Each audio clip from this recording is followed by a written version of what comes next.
Update 2. A secretary will always be poor, my mother scoffed at the fancy restaurant. My card declined their bill. Oh sorry, wrong card, this one's for employees. I pulled out the CEO card. Their faces dropped when, just over $300 million. The silence that followed was deafening. Emma's perfectly manicured nails dug into the tablecloth. Mom's lipstick-stained wineglass sat forgotten. Dad looked like he might faint. All those times you mocked me for being just a secretary, I continued, my voice taking on an edge. I was actually closing million-dollar deals that week. You refused to help me move because you were too busy celebrating Emma's bonus. I was in Dubai negotiating a $50 million contract. Why didn't you tell us? Mom whispered. Would you have believed me? You were too busy planning Emma's office warming parties and bragging about her company car. You never once asked about my work, my goals, my dreams. You just assumed I was a failure. Emma suddenly stood up, her chair scraping loudly against the floor. This isn't fair, I worked hard for my position. You just got lucky because some old man chose you.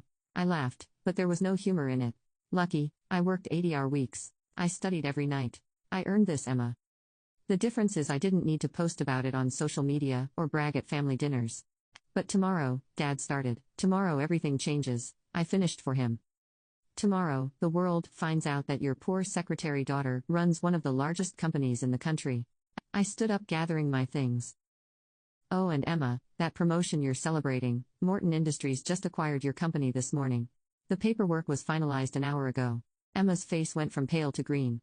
What? What does that mean? I smiled, putting on my coat. It means that starting tomorrow, you don't just have to explain your quarterly results to your current boss. You'll have to explain them to me.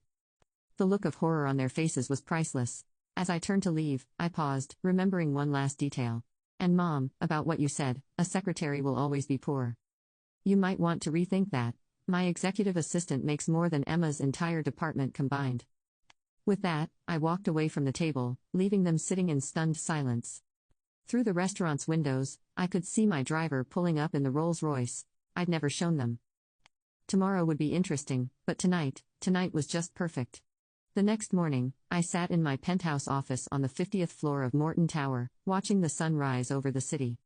My phone hadn't stopped buzzing since the press release went live at 9 a.m. 57 missed calls from Mom, 38 from Dad, and countless messages from Emma. I opened one of Emma's texts. You can't do this to me. I've worked too hard to report to my little sister. James Morton, now chairman of the board, walked in with his characteristic warm smile. At 65, he'd been more of a father figure to me than my own dad ever was. How did dinner go last night? He asked, settling into the chair across from my desk. Exactly as expected, I replied, showing him the stream of desperate messages. They're in full panic mode, he chuckled. You know, when I first hired you, I saw something in your eyes. That hunger to learn to prove yourself. Not for glory or status, but for personal satisfaction. That's rare, my intercom buzzed. Miss Mitchell, your family is in the lobby demanding to see you. Security is asking for instructions. I pressed the button. Send them up, Lisa. And please call the board members for our 10 a.m. meeting.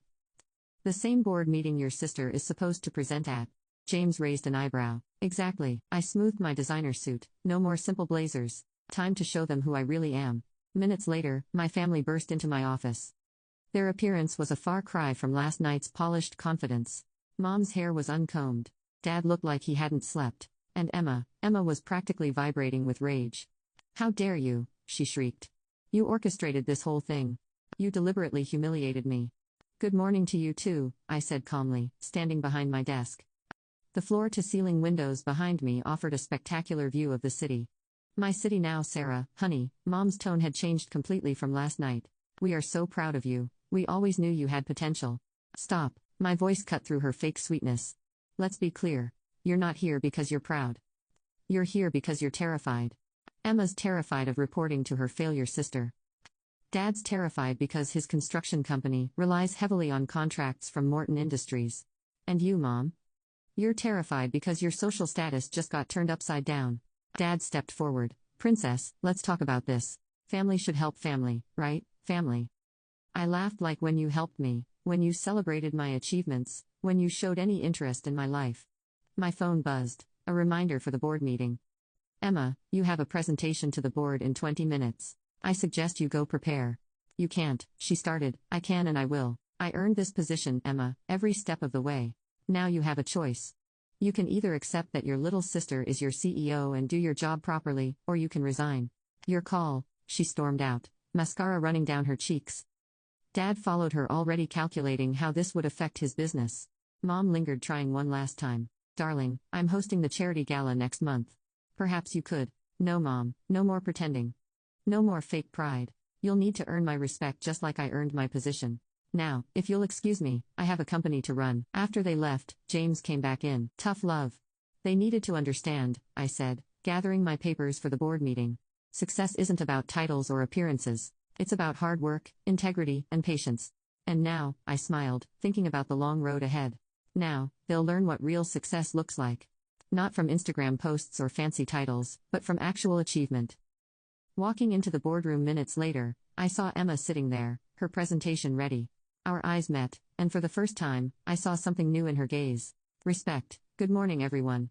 I addressed the board. Let's begin.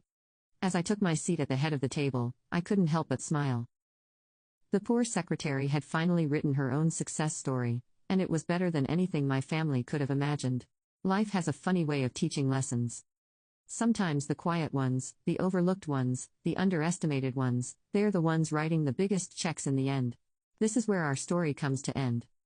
Dear listeners, please share your thoughts in the comments section below, and don't forget to like, share, and follow. Thanks to all for your support.